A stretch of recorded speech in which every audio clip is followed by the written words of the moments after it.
어제는 제가 어느 목사님의 교육자회를 하는 것을 봤습니다. 참 위기 가운데 있지 않습니까? 그래서 위기 가운데 있을 때는 그리스도인들이 그리스도의 정신이 구현이 되어야 된다 이런 말씀을 하시더라고요. 그러면서 어렵고 힘든 일이 있을 때 우리 먼저 그것을 어떻게 해결하느냐 하면은 먼저 말씀 안에서 하나님이 나에게 주신 말씀이 뭔지를 우리가 봐야 되고, 그리고 또 생각을 해야 한다라고 이렇게 교육자에서 얘기를 하더라고요. 그리고 그때 내 믿음이 어떻게 작동이 되는지, 그동안은 나의 믿음이 어떻게 작동이 되는지를 잘 보라고 이렇게 말씀합니다. 그리고 이럴 때일수록 우리는 개인의 경건, 그래서 이제 가정 예배가 오히려 살아날 수 있는, 그래서 가정에서 우리가 이제 온라인으로 예배를 드렸을 때, 그리고 가정에서 매일 또 수요 예배도 가정 예배에서 드리고, 그리고 가정에서 예배가 살아날 수 있도록, 그리고 또 예배를 드릴 때 이제 온라인으로 드리게 되다 보면 또 이렇게 가족들이 모여서 교회에 오는 것처럼 똑같이 이렇게 옷도 입고 이렇게 정중하게 예배를 드려야 되는데, 마치 또 영상을 비디오 보듯이 이렇게 또 하면 되지 않습니다. 그래서 예배를 드릴 때에는 그렇게 온 식구들이 가정에서 정말로 이렇게 교회에서 똑같이 예배할 수 있도록, 그래서 가정에서 2차 부흥회가 될 수 있도록, 그래서 은혜 있는 그런 가정 예배가 살아날 수 있는 기회가 될 수가 있습니다. 참고적으로 우리 모든 성도들에게 말씀을 드립니다. 오늘 말씀은 나라와 권세와 영광이 아버지께 영원히 있사옵나이다 라고 오늘 이제 주기도문의 송영 부분입니다. 제가 주기도문에 대한 자료들을 찾다 보니까 우연하게 이런 글을 봤어요. 하늘에 계신 이라고 하지 말라. 세상의 일에만 빠져 있으면서 우리라고 하지 말아라. 너 혼자만 생각하며 살아가면서 아버지라고 하지 말아라. 아들, 딸로 살지 않으면서 아버지의 이름이 거룩히 빛나시며라고 하지 말아라. 자기 이름을 빛내기 위해서 안간 힘을 쓰면서 아버지의 뜻이 이루어지소서 하지 말아라. 내 뜻대로 되기를 기도하면서 오늘 저희에게 일용할 양식을 주시고라고 하지 마라. 죽을 때까지 먹을 양식을 쌓아두려 하면서 저희에게 잘못한 일을 저희가 용서하오니 저희 죄를 용서하시고라고 하지 마라. 누구에게인가 아직도 앙심을 품고 있으면서 저희를 유혹에 빠지지 않게 하시고 하지 마라. 죄 지을 기회를 찾아다니면서 악에서 구하소서 하지 마라. 악을 보고도 아무런 양심의 소리를 듣지 않으면서 아멘이라고 하지 마라. 주님의 기도를 진정 나의 기도로 바치지 않으면서, 이런 글을 우연히 보게 되었습니다. 정말로 이 기도의 내용이 이 글을 보면서 저 자신을 돌아보게 됐어요. 정말 우리가 아무런 생각 없이 의미 없이 이렇게 주기도문을 할 때가 너무 많이 있었다는 것입니다. 오늘날 많은 사람들이 이렇게 주기도문을 가지고 기도하지 않는 것은요, 형식적으로 기도하는 것은요, 기도가 아직도 우리 가정과 세상을 바꾸지 못한다고 생각하고 있기 때문에 이렇게 기도하지 않고 있다라고 하는 것입니다. 자, 오늘 말씀은 우리가 주기도문에 가리키는 그 정신을 생각해 봐야 된다는 거죠. 기도한다면 뭔가 변화되는 삶을 살 수 있어야 되는데 그 정신을 깊이 생각하지 못하고 기도하고 형식적으로 기도하고, 그러니까 우리가 가정과 세상을 바꾸지 못하는 일이 되어버렸다는 것입니다. 우리 전에 우리가 계속해서 주기도문의 첫 부분은 하늘에 계신 우리 아버지 기도의 대상이라고 했습니다. 그래서 6가지의 청원에 대해서 말씀을 드렸어요. 그 6가지 청원 중에서는 하나님을 위한 3가지 청원이 있고, 그 다음에 우리를 위한 3가지 청원이 있습니다. 자, 오늘은 마지막 송영 부분이에요. 송영 부분인데 가로가 되어 있잖아요. 나라와 권세와 영광이 아버지께 영원히 있사옵나이다 라고 가로 부분이 되어 있어요. 이 내용이 지금 가로로 이렇게 쳐져 있습니다. 예수님이 말씀하신 내용인지 아닌지 이 학자들이 굉장히 진위 논쟁이 참 많이 있었습니다. 성경학자들의 신빙성 있는 자료를 대부분 보면요, 이 구절을 기록하지 않고 있습니다. 그러니까 주님께서는 이 부분을 기도로 원본에는 가르쳐주지 않았다라고, 그래서 이제 가로로 그렇게 했다는 거죠. 그래서 성경 이 구절이 원본에 없었을 것이라고 생각하며 그 의미로 가로 속에 넣었습니다. 이 부분은 예수님이 직접 말씀하지 않았다 하더라도 그런데 중요한 의미를 갖고 있습니다. 그래서 그 의미는 뭐냐면은 하나님의 모든 주권적인 통치와 모든 것이 주님께 있음을 다시 한번 기억하게 합니다. 그래서 유대교의 정통에 따르면요, 이 부분이 바로 송영 부분이에요. 송영 부분. 유대교의 정통에 보면 제사장이 회중에 대한 기도에 대한 응답으로 올리는 기도였어요. 대표 기도가 끝나면 성가대가 바로 응답성을 부르는 것 같은 것이죠. 그러니까 주기도를 하고 나서 그 응답성, 송영을 부르는 것이 오늘 그 기도의 내용이라는 거죠. 다윗이 성전을 건축하고 나서 예물을 바치고 이스라엘 온 회중도 기쁘게 예물을 바친 후에 주님의 이대한 능력과 영광과 승리와 존귀가 모두 주님의 것입니다라고 주님을 찬양하며 기도한 것을 볼 수가 있습니다. 바로 이런 식으로 하답하는 것이 바로 송영이었어요. 그리고 또 앞에 대개라는 말이 있잖아요. 대개 나라와 권세와 영광이 하나님께 있사옵나이다 할 때 이 대개라는 뜻이 있는데 이 대개는 지금 빠져 있잖아요. 그런데 원래 이 대개는요, 왜냐하면이라는 뜻이에요. 왜냐하면 담대한 기도를 드릴 수 있는 이유는 왜냐하면 나라와 권세와 영광이 아버지께 영원히 있기 때문입니다 라는 그러한 내용입니다. 그래서 하늘에 계신 우리 아버지여 라고 열세 기도문을 시작하고 나서 이제 마지막으로 왜냐하면 나라와 권세와 영광이 아버지께 영원히 있기 때문입니다 하고 송영으로 지금 마치는 것입니다. 그러니까 나라와 권세와 영광이 하나님께 속해 있다는 거예요. 하나님께 속해 있다는 거예요. 그러면 하나씩 보면 나라는 하나님께 속해 있습니다. 우리가 믿어야 할 믿음은 나라가 하나님 아버지께 영원히 속해 있다는 믿음입니다. 여러분, 모든 것이 하나님 아버지께 영원히 속해 있다는 것, 이것이 바로 믿음이에요. 나라가요. 하나님의 나라는 하나님께 속해 있다. 그래서 모든 나라를 다스리는 분이 하나님 아버지라는 믿음 안에는 두 가지의 뜻이 내포되어 있습니다. 하나는 다스림의 공간적인 범위예요. 하나님의 다스리는 그 공간이 있잖아요. 그 영역이 있잖아요. 나라가 아버지의 것이란 말은 하나님께서 세상 만물을 다 다스리시는 주님이라는 뜻입니다. 이미 창조된 세계와 또 다가올 세계도 있잖아요. 다가온 하나님 나라도 있잖아요. 우리가 살고 있는 현재성 하나님 나라도 있고, 그러니까 현재성, 다가올 미래성도 다 있다고 그랬죠. 이 미래성까지 앞으로 펼쳐질 새 하늘과 새 땅까지 모두 다 하나님의 통치 아래 있다는 뜻이에요. 그 모든 것이 하나님의 통치 안에 있습니다.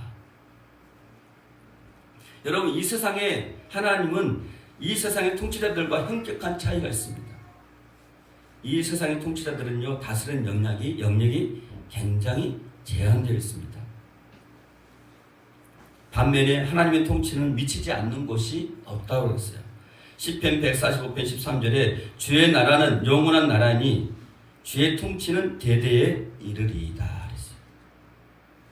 그러니까 이 세상 나라가 하나님 나라가 복속되는 것은 시간의 문제이며 결국 하나님 나라만이 영원하다는 얘기입니다. 이 당시 소명이 이렇게 고백되던 시대의 로마 제국은요, 모든 나라가 로마의 황제에 속해 있었어요. 그리고 또 그걸 또 로마 황제는 그걸 또 선전을 했습니다. 그래서 팍스 로마라고 하잖아요. 로마 황제의 다스림 안에 들어와야만 진정한 평화가 누릴 수가 있다는 그런 뜻이에요. 그래서 나라가 로마 황제에게 있어야 된다라고 그들은 생각했다는 것입니다. 그런데 이 기도는요, 나라가 영원히 아버지께 있습니다. 이 기도를 이 당시에 드렸던 거예요. 이 나라가 황제에 있는 것이 아니라 하나님 아버지에게 있습니다. 이 기도를 드린 거예요. 진정한 평화는 황제에게 있는 것이 아니라 오직 하나님에게만 있습니다라고 기도를 하고 있는 거예요. 여러분, 이 시대에 이렇게 기도를 하는 것은 정말로 목숨을 걸고 하는 기도였어요. 생명을 드리는 기도였어요. 나라가 하나님께 있다는 말은 로마 황제에게는 없다는 뜻이 되기도 합니다. 이것은 국가 제도를 부정하는 말이 아닙니다. 여러분 실제로 그렇지 않습니까? 세계사를 보면 거대한 나라들도 다 해체가 되는 것을 볼 수 있습니다. 이 세상에 속한 나라들도 잠깐 있는 것입니다. 그런데 지금 있는 나라가 영원할 것처럼 생각하고 우리의 인생과 가치를 나라에 다 걸고 있습니다. 세상 나라들은 자국의 이익을 위해 끊임없이 경쟁을 벌이고 있고 협상을 합니다. 그러나 이 땅의 나라는 영원하지 않습니다. 정말로 영원한 나라, 하나님의 나라는 영원하고 그 안에서 서로 사랑하고 더불어 함께 살아가는 거라고 말씀하고 있습니다. 나는 하나님의 나라를 소망하며 성경적 가치관으로 살아가고 있습니까? 세상을 의지하며 세상적인 가치관으로 살아가고 있습니다. 세상적인 가치관에 분명히 노할 수 있는 사람이 바로 거듭난 사람이었어요. 세상과 거꾸로 가는 적용을 하기가 너무 어렵지만 내가 믿음으로 노를 하면 하나님 내 모든 것을 빼앗는 것이 아니라 생각지 않는 은혜까지 우리에게 허락해 주시는 것입니다. 두 번째는 또 권세는 하나님께 속해 있다라고 또 말씀하고 있어요. 여러분 권세가 뭡니까? 권세는 보이지 않는 힘을 가리키는 거예요. 로마 제국은 막강한 능력으로 세상을 호령하고 모든 길은 로마로 통한다는 속담이 만들어질 만큼 지중해 연안의 모든 나라들을 점령하고 속국으로 다 만들었어요. 그런데 이런 로마의 통치에 반기를 드는 것은 멸망을 자초하는 것이었어요. 로마의 사람들은요, 황제가 전능자였고 전능한 국가라고 믿고 모든 권능은 다 황제에 있다라고 이렇게 믿었어요. 이러한 상황에서 그리스도인들은 다 믿음을 이렇게 믿음으로 고백하는 것을 볼 수 있습니다. 권세는 로마의 황제에 있는 것이 아니라 하늘 아버지께 있다라고 이렇게 지금 고백하는 거예요. 여러분 우리는 권세는 어디서 온다라고 생각합니까? 많은 사람들은 권세는 무슨 하나님 아버지야. 권세는 돈이지. 막강한 권력이지. 이렇게 생각을 합니다. 거의 공직자를 보면 결국에는 돈에 다 무너지는 것을 봅니다. 돈 앞에서도 권력도 다 무너집니다. 역대 대통령도 보면 결국 뇌물죄로 인해서 이렇게 무너집니다. 돈의 권세가 있기 때문에 돈으로 무엇인지 할 수 있다라고 믿기 때문에 다 이렇게 무너집니다. 그런데 초대교회 성도들은 많은 고난을 겪으면서도 권세는 돈이 아니라 하나님께 있다라고 이렇게 고백을 하고 있어요. 그들은 고통 가운데서도 누구를 원망하거나 미워하지 않고 기도했던 사람들입니다. 그래서 노무와 지하의 공동묘지 카타콤에서도 믿음의 명맥을 이어갔어요. 왜냐하면 그들은 권세는 하나님께만 있다라고 믿었기 때문에. 모든 능력과 힘과 권세는 결국에는 하나님으로부터 온 것입니다. 하나님에게는 모든 것이 다 가능합니다. 성경은 이렇게 말합니다. 몸은 죽일지라도 영혼은 죽이지 못하는 일을 두려워하지 말고 영혼도 몸도 둘 다 지옥에 던져서 멸망시킬 수 있는 분을 두려워하여라 라고 말씀합니다. 막강한 세상의 권세가 우리의 육체에 영향을 끼칠 수 있지만 하나님의 권세는 육체만이 아니라 영혼까지, 우리가 살아있는 동안만이 아니라 죽고 난 이후까지 다 영향을 끼치고 있다고 말씀합니다. 그러니까 진정한 권세와 모든 영광은 바로 하나님께 속해 있다는 것입니다. 이것을 우리가 세상 권세를 두려워하지 않고 하나님의 권세에 순종하는 이유입니다. 모든 능력과 힘과 권세는 하나님으로부터 온 것을 믿고 나는 기도를 하고 있습니다. 세 번째로는요, 또 영광도 하나님께 속해 있다라고 오늘 말씀합니다. 한자어로는 영광이란 뜻은 빛나고 아름답다는 의미입니다. 영광을 받는다는 말은 높임을 받는다, 찬양받는다의 뜻이에요. 여러분, 사실은 영광은 모든 사람들이 다 갈망하는 거 아닙니까? 모든 사람들이 다 나를 우러러 보기로 원하고 인정받기로 원하고 이런 거 아닙니까? 모든 사람들이 다 갈망하는 거. 그런데 영원한 영광이 하나님께 있다는 믿음 때문에 우리는 바르게 기도할 수 있고 담대하게 기도할 수 있습니다. 누구나 높임받고 존경받기를 원해요. 자신의 존재가 무겁고 그리고 중요하게 인정받기를 원합니다. 이송영이 처음 고백되던 당시 로마의 황제가 바로, 당시에는 로마의 황제가 바로 영광받는 존재였어요. 빛나는 존재였다. 로마의 귀족들은 그 자리에 오르고 싶어서 수단과 방법을 다 가리지 않았습니다. 황제가 될 수가 있다면 근처라도 가고 싶었어요. 여러분, 빌라도를 보세요. 빌라도가 유대 총독으로 있으면서 여러 번 무리수를 둔 것도 뭐 때문에 그러겠습니까? 더 큰 영광을 받고 싶어서 그런 거예요. 이런 상황에서 모든 그리스도인들은 뭐라고 고백합니까? 영광은 하나님께만 있습니다 라고 이렇게 고백해요. 여러분, 우리가 다 영광 받으려고 하잖아요. 모든 영광은 오직 하나님께만 있다라고 말씀해요.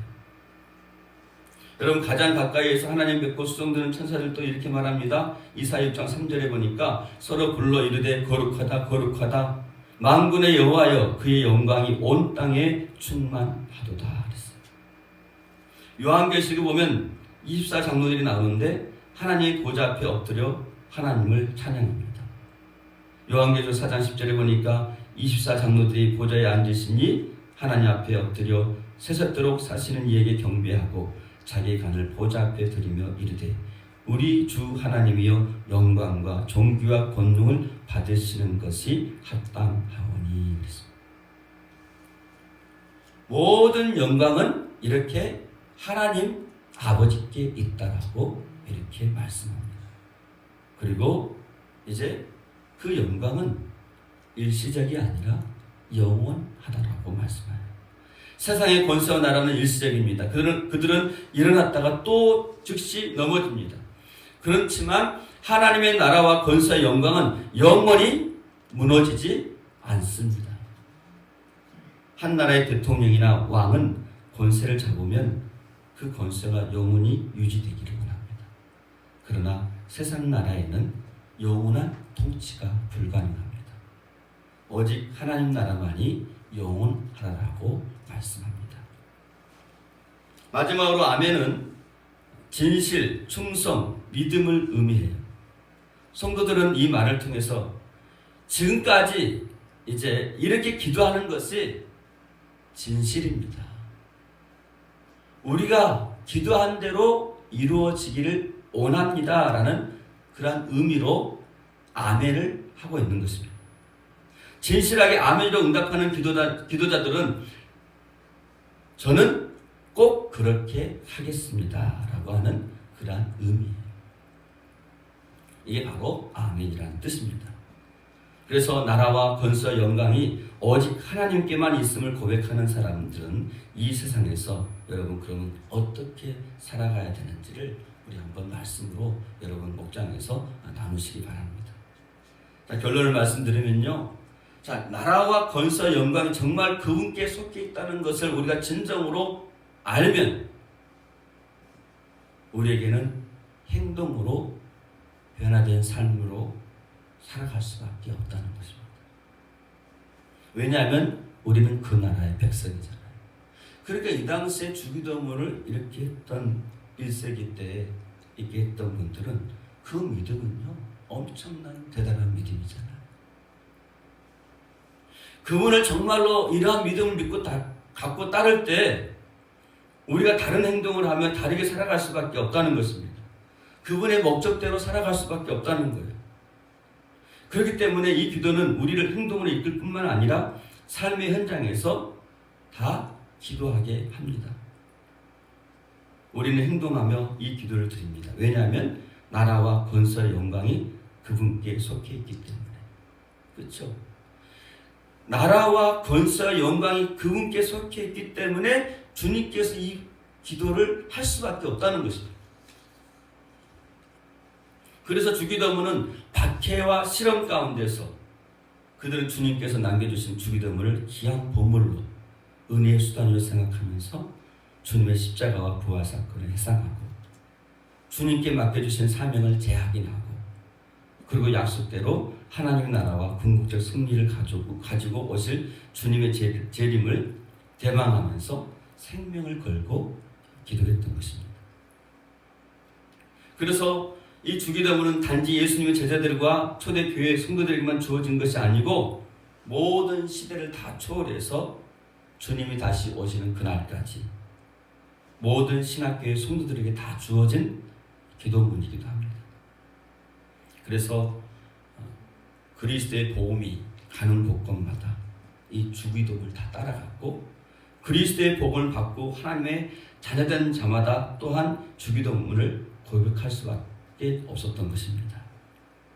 그런데 유감스럽게도 세월이 흘러가면서 이 주기도문이 가졌던 그 본래의 그 생동적인 힘과 그 본래의 깊이 있는 의미는 다 낙해져 가고 급기야는 형식적인 기도문으로 완전히 이렇게 전락한 상황이 된 거예요. 그래서 예수님께서는 우리에게 이제부터 형식적인 유대인들의 그 기도문을 이제 대항해서 그들은 그 당시에 주기도문 비슷한 형식적인 기도문이 있었거든요. 그 기도문에 대항하여서 주신 기도문이 바로 주기도문이에요. 너희들은 저들과 같이 형식적인 기도를 하지 말고 이제 주님께서 정말로 말씀하신 그 기도를 하라고 말씀합니다.